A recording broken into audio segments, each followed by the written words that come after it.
आज हम cold war के परिणाम पर विस्तृत रूप से चर्चा करेंगे। इस कोल्ड वार के परिणाम को अच्छे से समझने के लिए आप सभी को इस सीरीज़ का पहला पार्ट देखना होगा। यदि अभी तक आपने पार्ट 1 को नहीं देखा है तो ऊपर आई बटन पर क्लिक करके पहले पार्ट 1 के वीडियो को ज़रूर देखें। तो आइए हम शुरुआत करते हैं। जैसा कि इस सीरीज़ के प्रथम भाग वाले वीडियो में मैं आप सभी को बता चुका हूँ, यूएसए अर्थात पहली दुनिया और यूएसएसआर अर्थात दूसरी दुनिया के बीच शीत युद्ध एक दूसरे को आर्थिक और सैन्य रूप से घेरने हेतु शुरू किया गया था। इस कोल्ड वार के दौरान यूएसए और यूएसएसआर के बीच की भौगोलिक दूरी अत्यधिक होने के कारण सैन्य रूप से घेराव केवल नेवी की सहायता से ही संपन्न किया जा सकता था, क्योंकि अत्यधिक दूरी होने के बावजूद भी यूएसए और यूएसएसआर समुद्री मार्ग से जुड़े हुए थे। यूएसए को लगा कि यूएसएसआर उत्तरी ध्रुव से होकर अमेरिका का घेराव नेवी की सहायता से नहीं कर सकता है, क्योंकि उत्तरी ध्रुव के समुद्र में अत्यधिक ठंडी के कारण समुद्र का जल बर्फ बना रहता था, जिसमें नेवी यात्रा नहीं कर सकती थी। लेकिन भारत के नीचे हिंद महासागर में कर्क रेखा के नीचे समुद्र का पानी ज़्यादा तापमान होने की वजह से नेवी के आवागमन के लिए सुविधाजनक था। यूनाइटेड स्टेट्स ऑफ अमेरिका को लगा कि यूएसएसआर उनको हिंद महासागर से होकर घेर सकता है। इसी को मद्देनज़र रखते हुए अमेरिका ने भारत से रडार व सैटेलाइट लगाने हेतु थोड़ी ज़मीन की मांग की, किंतु भारत ने इनकार कर दिया।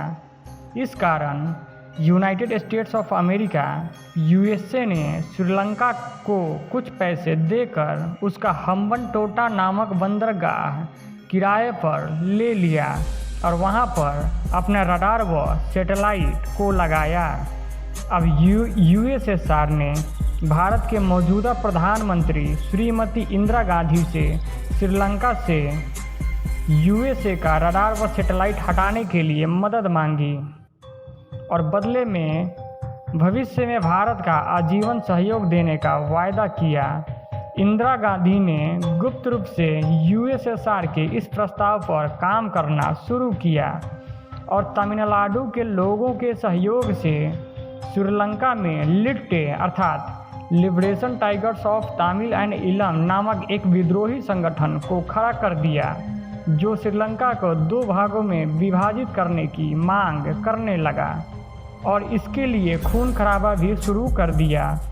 अब श्रीलंका समझ चुका था कि ये सब भारत की करतूत है।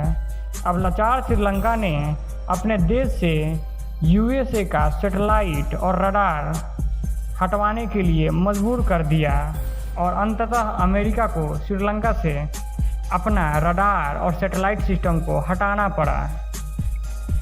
परिणाम स्वरूप यूएसए भारत से नाराज हो गया और यूएसएसआर भारत का पक्का मित्र बन गया। अब श्रीलंका के अनुरोध पर भारत ने लिट्टे और उनके समर्थकों को मारना शुरू कर दिया। नाराज लिट्टे ने इंदिरा गांधी के बेटे व अगले प्रधानमंत्री राजीव गांधी को बम विस्फोट कर मार दिया। इसके पीछे लिट्टे का यह तर्क था कि भारत के कहने पर ही लिट्टे ने श्रीलंका में विद्रोह कर देश को 2 भागों में बांटने की मांग की और अब उन्हें भारत ही मार रहा है।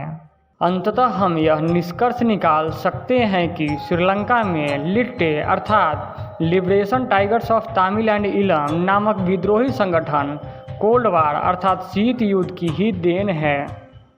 शीत युद्ध के दूसरे परिणाम अर्थात माओवाद के विषय में हम नेक्स्ट वीडियो में अर्थात पार्ट 3 में विस्तृत रूप से चर्चा करेंगे। अभी के लिए बस इतना ही। यदि जानकारी अच्छी लगी हो तो वीडियो को लाइक और चैनल को सब्सक्राइब जरूर करें।